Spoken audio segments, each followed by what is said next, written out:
Okay, we're gonna make some Bolognese sauce. In America, we call that meat sauce.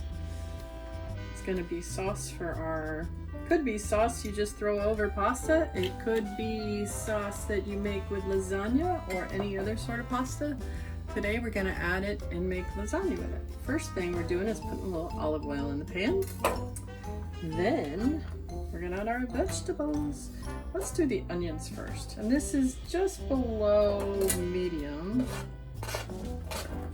And we've chopped everything, as you could see. When you chop everything kind of the same size, then nothing is standing out too much above the other vegetables in the sauce. So you try to chop everything close to the same size. And if you don't know how to chop vegetables, we'd be happy to teach you. And that's the whole point. We do cooking lessons. We can do them live on Zoom Interactive, so you can ask questions and you can learn how to cook in your very own kitchen. That way, you're not learning at, I love Williams-Sonoma and all these other places that do cooking lessons, but you're learning how to use your own stove, your own dishes. Maybe you'll realize you need new dishes, you need a certain pan, or you need a certain tool, you need a certain great knife, and it's good to know how to use everything in your own kitchen. So what we're going to do is we're going to let these cook a few minutes and soften, and then we're going to add these. We'll come back to that. Okay, now you can see we're getting a little bit translucent. That means a little bit see-through, and I'm doing this with the back of the knife, by the way. You don't do it with the blade part of the knife because it makes it dull. We're gonna, with the back of the knife, just slide off all of these celery and carrots and add them to the pan. All cooked together.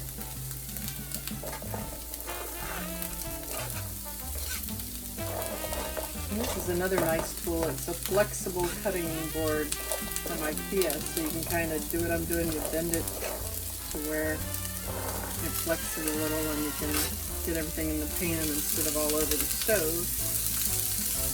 Okay, now we're going to cook these for a little bit. Let them get a little softened. And next we will come back and we will be adding, you can add plain hamburger meat. What this is meatballs from Doris's in Broward, which makes delicious meatballs. So it has even more flavor than just putting ground beef in here. And what I do is I take them and I vacuum seal them to where I just cut this open today. And it's like I just bought it. So we took it out of the freezer, put it in the fridge, let it thaw out, cut it open, and then I'll use it in the pan. And we'll be back. Okay, one of the secrets of my bolognese is marsala and a little merlot. And I'm going to add them now while we've got the veg, because they can cook off a little bit and also help these guys sort of melt down into the pan. You always want to take your pan off the stove when you're adding any kind of alcohol.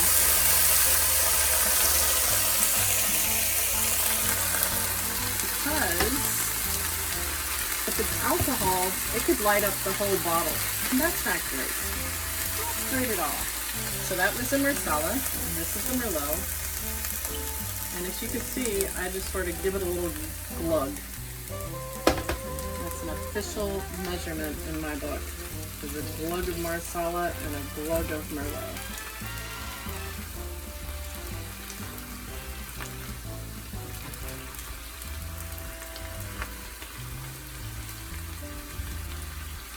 So you see that kind of gives it something to cook in a little bit. And once that softens a little bit, we'll come back and add the meat. See you soon. Okay, it is time. It is time. It's time to make some room. Make some noise. We're going to make a little room in the middle to put the meat in the middle of the vegetables.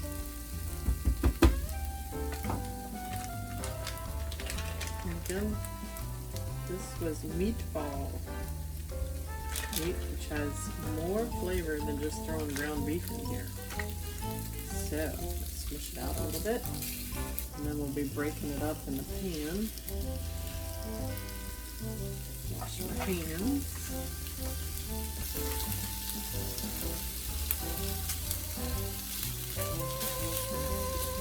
Break up the meat. I like to just hit it with a spatula.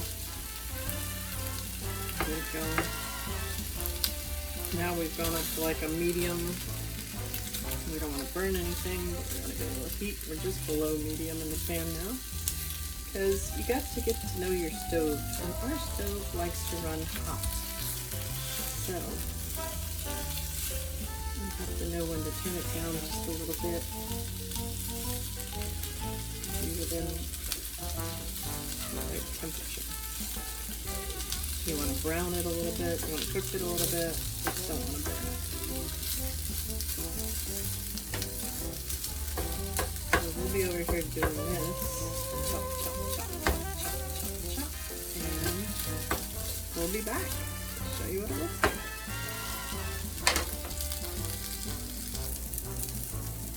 Okay, as you can see, we have done some browning of the meat. Remember, it was meatballs with all the goodies inside. And you can only imagine now how good it smells in here. Now, we are going to add,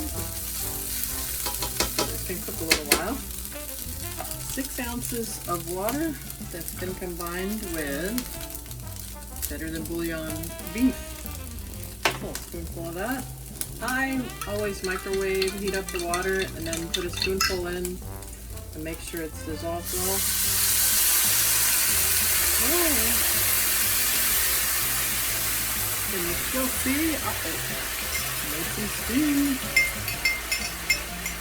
Put all those goodies in there. Now we're going to lower it down, let it cook a bit. Nice.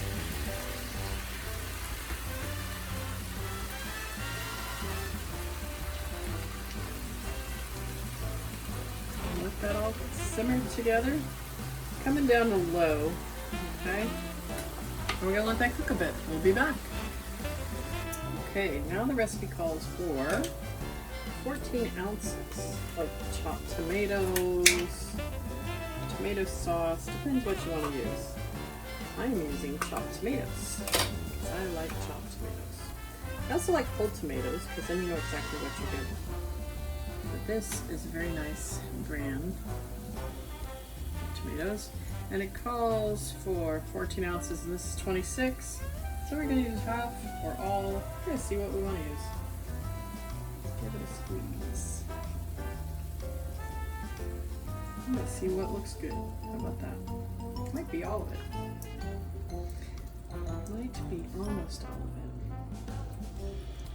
You know what? We're going to add all of it. What's that? That is looking nice.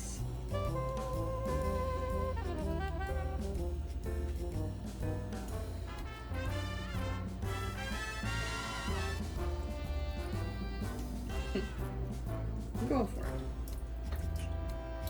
It might be tomato heavy, and I don't mind that because we're also going to make bechamel.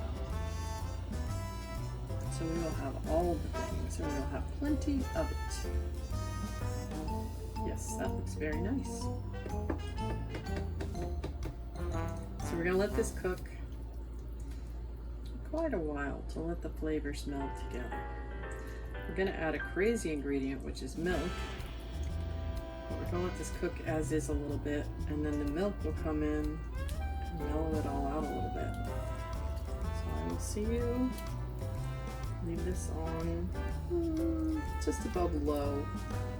Let all the flavors get married to each other. Let the flavors commingle in the pan. This would not be a bad time to see what you got going on. Let's see.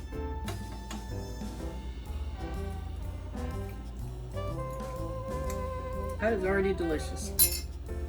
I don't need to add anything to that right now. Lovely. Okay, let's let it go for a while and we'll be back. Okay, Bolognese has been simmering for a while and some of that liquid has cooked off.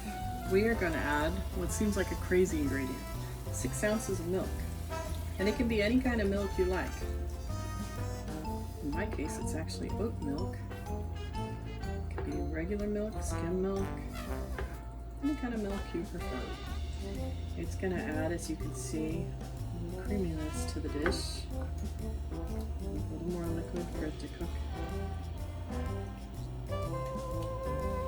There you go.